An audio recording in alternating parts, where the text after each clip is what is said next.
भिखारी कहीं के निकलो यहाँ से, तुम्हारी औकात नहीं है आने की। मैडम प्लीज, बच्चा भूखा है, हम चले जाएंगे। उठो यहाँ से अभी। हाँ मैडम। किसको इतनी औकत हुई इस लड़के को यहां से भगाया? जानते हो भी कौन है ये?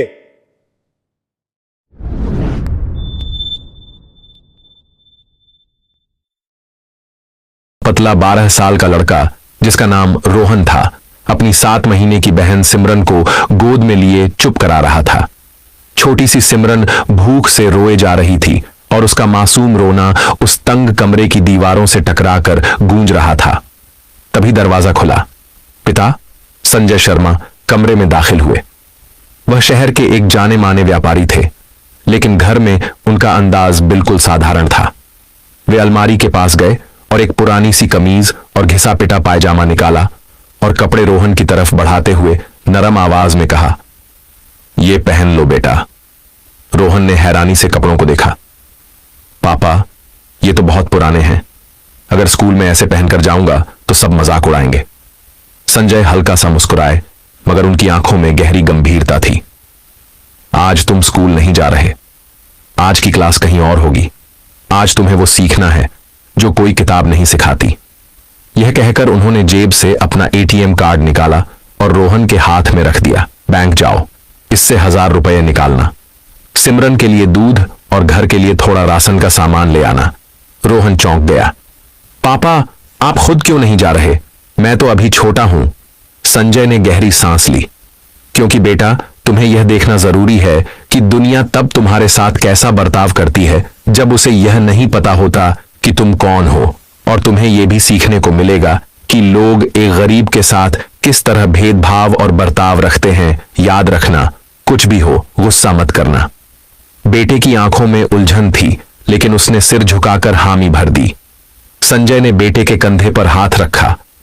"यह सफर सिर्फ पैसे निकालने का नहीं है, समझ हासिल करने का है।" कुछ देर बाद रोहन ने वही पुरानी कमीज पायजामा पहन लिया। पैरों में डीली सी घिसी चप्पलें थीं, कंधे पर एक छोटा थैला जिसमें पानी की बोतल और 2 खाली दूध की बोतलें रखीं। बैंक का फासला घर से लगभग 2 किलोमीटर दूर था। धूप तेज थी। रास्ते में लोग अपने अपने काम से जा रहे थे। कोई भी उस छोटे बच्चे और उसकी रोती हुई बहन पर ध्यान देने की फुर्सत में नहीं था। रोहन चलते चलते सोच रहा था, आखिर पापा ने यह अजीब सा काम क्यों दिया? इतनी तेज धूप है, मैं तो चलते चलते थक ही जाऊंगा। करीब 1 घंटे बाद वो शहर की सबसे बड़ी बैंक शाखा के सामने खड़ा था। बाहर सिक्योरिटी गार्ड्स थे, जिन्होंने उसे देखा भी और फिर यूं नजरें फेर लीं जैसे कोई मायने ही न रखता हो। रोहन ने बैंक में घुसने की कोशिश की तो गार्ड ने उसे रोका और बोला, "ए लडहचका, अंदर कहां जा रहा है? यह बैंक है, यहां सिर्फ अमीरों का खाता होता है, और तू तो एक बिखरी बच्चा लग रहा है। तेरा इसमें क्या काम?" रोहन इतना सुनते ही डर गया, लेकिन फिर भी उसने हिम्मत जुटाकर कहा, "मैं एटीएम से पैसे निकालने जा रहा हूं," और अपनी कार्ड भी दिखा दी। गार्ड ने उसके हाथ में कार्ड देखकर उसे अंदर जाने दिया। अंदर कदम रखते ही ऐसी की ठंडी हवा ने उसके पसीने से भीगे चेहरे को छुआ। उसके जिस्म में झुरझुरी दौड़ गई। सामने का नजारा बिल्कुल अलग था। लोग आराम से कुर्सियों पर बैठे थे, कतारों में खड़े थे, बातचीत कर रहे थे। उनके चमचमाते जूते, महंगे बैग, महकते परफ्यूम हवा में घुलकर एक अलग ही दुनिया बना रहे थे। रोहन हिम्मत जुटाकर काउंटर की तरफ बढ़ा। रोहन ने जेब से कार्ड निकाला, काउंटर पर रखा और धीमे स्वर में बोला, "दीदी, 1000 रुपये निकालने हैं।" काउंटर पर बैठी युवा महिला ने उसे ऊपर से नीचे तक देखा। उसके होठों पर हल्की सी तंज भरी मुस्कान आई। "यह बैंक है भाई, मुफ्त राशन की दुकान नहीं। ये कार्ड तुम्हारे पास कहां से आया?" रोहन ने डरते डरते कहा। "यह मेरे पापा का कार्ड है दीदी।" काउंटर पर बैठी कैशियर ने ताना मारते हुए कार्ड उठाया, उलट पलट कर देखा और हंस पड़ी। "अरे, ये तो खिलौनों वाला एटीएम कार्ड लगता है, इसमें पैसे कहां से आएंगे?" लाइन में खड़े किसी ने मजाक उड़ाते हुए कहा, "अरे, बच्चे को 2 रुपए दे दो, टॉफी खरीद लेगा।" कुछ लोग ठहाके लगाने लगे। उधर सिमरन का रोना और भी तेज हो गया। मासूम बच्ची भूख से बिलख रही थी, लेकिन रोहन चुप रहा। उसने धीरे से कार्ड वापस लेने की कोशिश की, लेकिन कैशियर ने हाथ पीछे खींच लिया। "यहां नाटक नहीं चलेगा," उसने सख्ती से कहा। तभी केबिन का दरवाजा खुला। बाहर आए ब्रांच मैनेजर मनोज कुमार। 40-45 की उम्र, और आवाज में ऐसा रौब जैसे अदालत की सुनवाई शुरू हो रही हो। क्या तमाशा लगा रखा है यहां? तभी कैशियर ने तुरंत शिकायत की, सर, यह बच्चा 1000 रुपए निकालना चाहता है। कपड़े मैले हैं, गोद में छोटी बच्ची है, शक्ल भीख मांगने वालों जैसी है। कहता है कार्ड उसके बाप का है।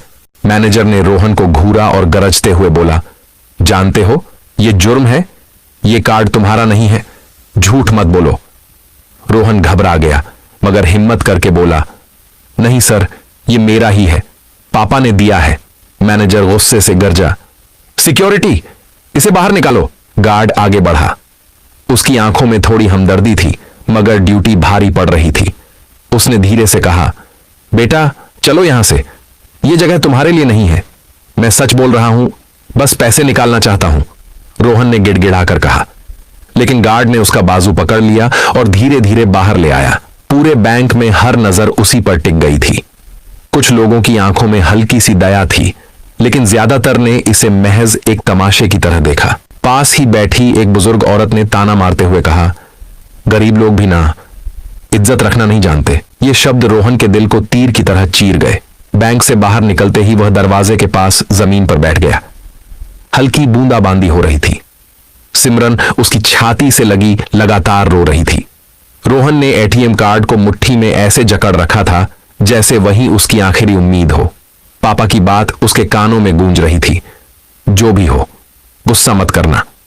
पर अंदर एक ऐसा तूफान था जिसे वो चाहकर भी बाहर नहीं निकाल पा रहा था। अंदर मैनेजर और कैशियर वापस अपने काम में लग चुके थे, जैसे कुछ हुआ ही ना हो। गार्ड भी अपनी कुर्सी पर बैठ गया, मगर रोहन को लग रहा था कि दुनिया ने मिलकर उससे उसकी इज्जत छीन ली है। लोग आते जाते रहे, कुछ ने उस पर निगाह डाली, कुछ ने ऐसे देखा जैसे वह अदृश्य हो। 2-4 ने तो उसे भिखारी समझकर सिक्के निकालने चाहे, लेकिन रोहन ने मना कर दिया। यह भीख मांगने का दिन नहीं था, यह पापा की दी हुई एक अजीब सी परीक्षा का दिन था। तभी सड़क किनारे एक चमचमाती काली गाड़ी आकर रुकी। उसके शीशे से झलकती चमक पूरे नजारे को बदल गई। गाड़ी से एक शख्स उतारा, काले सूट में, चमकते जूतों के साथ, हाथ में महंगी घड़ी। उसकी चाल ही इज्जत का एहसास कराती थी। वो सीधे बैंक की तरफ बढ़ रहा था, मगर जैसे ही उसकी नजर रोहन पर पड़ी, उसके कदम थम गए। वो शख्स अचानक झुककर रोहन के सामने घुटनों के बल बैठ गया। उसकी आवाज में अजीब सी नरमी थी। बेटा, सब ठीक है ना? रोहन ने सिसकते हुए सिमरन को और कसकर पकड़ लिया। उसकी आंखों में डर था, लेकिन होठों से बस इतना निकला, पापा, मैंने कुछ नहीं किया, बस पैसे निकालना चाहता था। संजय ने एक हाथ से बेटे के बिखरे बालों को सहलाया और दूसरे हाथ से उसे उठाया। फिर बिना कुछ कहे सीधे बैंक के दरवाजे की ओर बढ़े। रोहन और सिमरन उनके साथ थे।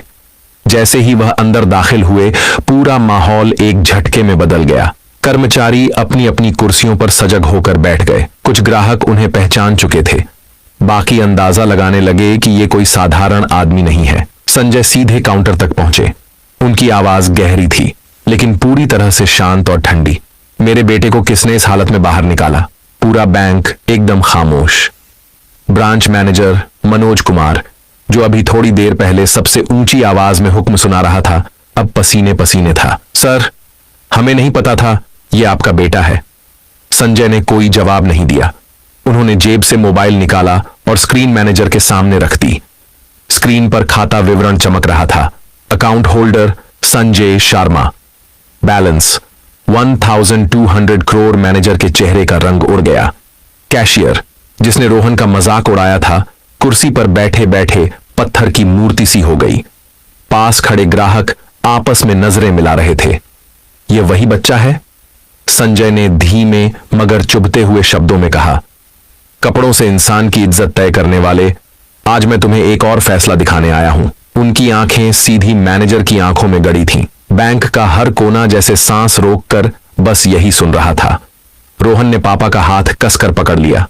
उसे लग रहा था कि अब कुछ बड़ा होने वाला है, और वह बस चुपचाप देख रहा था कि उसके पापा सबको किस अंदाज में जवाब देंगे। संजय ने फिर कहा, मेरे बेटे को तुम लोगों ने सिर्फ उसके मैले कपड़े और रोती हुई बहन देखकर झूठा ठहरा दिया। एटीएम कार्ड उसके हाथ में था, मगर तुम्हें उसमें सच नहीं दिखा। असल में तुमने अपनी सोच का असली चेहरा दिखाया है। तंगदिली और घमंड। बैंक में सन्नाटा और गहरा हो गया। जो ग्राहक कुछ देर पहले तमाशा देख रहे थे अब नजरें चुराने लगे। संजय ने रुककर एक लंबी सांस ली और फिर ठंडी आवाज में कहा, आज इसी वक्त मैं अपने तमाम फंड्स इस ब्रांच से निकाल रहा हूं। मैनेजर का शरीर जैसे कुर्सी से चिपक गया। सर, इतनी बड़ी रकम के लिए हमें हेड ऑफिस से इजाजत लेनी होगी, इसमें वक्त लगेगा। संजय ने मोबाइल कान पर लगाया और बेहद ठहराव से बोले, मेरे पास वक्त है, मगर तुम्हारे पास अपनी इज्जत बचाने का नहीं। जैसे ही कॉल हेड ऑफिस से कनेक्ट हुई उनकी आवाज और भी सख्त हो गई। 1 घंटे के अंदर पूरी रकम यहां कैश में पहुंचनी चाहिए और बाकी सीधे मेरे प्राइवेट अकाउंट में ट्रांसफर। शुरुआत में बैंक के स्टाफ को बस हैरानी हुई थी, लेकिन जैसे ही खबर भीतर तक पहुंची कि मामला संजय शर्मा का है, आदेश तुरंत ऊपर तक भेज दिए गए। अचानक हर किसी की सांसें अटकने लगी। मैनेजर का गला सूख चुका था। कैशियर के हाथ फाइलों में ऐसे उलझे जैसे कोई रास्ता ही न मिल रहा हो। माहौल ऐसा था कि हर किसी को अपनी हंसी तक भारी लगने लगी। फिर भी संजय शर्मा शांत खड़े थे। उनका चेहरा स्थिर था, मगर आंखों में वो चमक थी जिसने पूरे बैंक का माहौल बदल दिया। उनकी निगाहें जैसे कह रही थीं, यह सिर्फ पैसे का मामला नहीं है, यह इज्जत का मामला है, और जब इज्जत दांव पर लग जाए तब दौलत का कोई मोल नहीं रह जाता। रोहन अपने पापा के साथ खड़ा था, सिमरन को सीने से लगाए, मगर दिल में एक नई लहर उठ चुकी थी, फख्र की लहर। उसे पापा की वो सीख याद आई, गुस्से से नहीं, इज्जत से जवाब देना। बैंक हॉल में खामोशी का दबाव ऐसा था कि जैसे दीवारें भी कान बन गई हों। उसी दौरान लाइन में खड़ा एक नौजवान अपने मोबाइल से पूरा मंजर रिकॉर्ड कर चुका था। कुछ ही मिनटों में वह वीडियो इंस्टाग्राम और ट्विटर पर अपलोड हो गया। पहले घंटे में ही वीडियो पर हजारों लाइक्स और शेयर। लोग कमेंट्स में लिख रहे थे, यही है हमारी असली बीमारी। धीरे धीरे वही वीडियो व्हाट्सएप ग्रुप्स में गूंजने लगा। न्यूज चैनल्स तक पहुंचते ही मामला और तूल पकड़ गया। शाम के बुलेटिन पर हेडलाइन चमक रही थी, बच्चे को भिखारी समझकर निकाला, पिता ने 1200 करोड़ का अकाउंट बंद कर दिया। टीवी स्क्रीन पर बार बार वही दृश्य। खबर जंगल की आग की तरह फैली। हेड ऑफिस पर फोन कॉल्स की बारिश होने लगी। सीनियर मैनेजमेंट की इमरजेंसी मीटिंग बुलाई गई। किसी ने घबराहट में कहा, अगर तुरंत माफी नहीं मांगी तो हमारी साख मिट्टी में मिल जाएगी। साख तो पहले ही दरक चुकी थी। दोपहर तक शहर के बड़े क्लाइंट्स ने अपने अकाउंट बंद करने की अर्जी दे दी। कई ने साफ कह दिया, अगर आप एक बच्चे के साथ ऐसा कर सकते हैं तो कल हमारे साथ भी यही होगा। ये अब सिर्फ पैसे का नुकसान नहीं रहा, ये पूरे बैंकिंग सेक्टर पर एक भूकंप बनकर टूट पड़ा।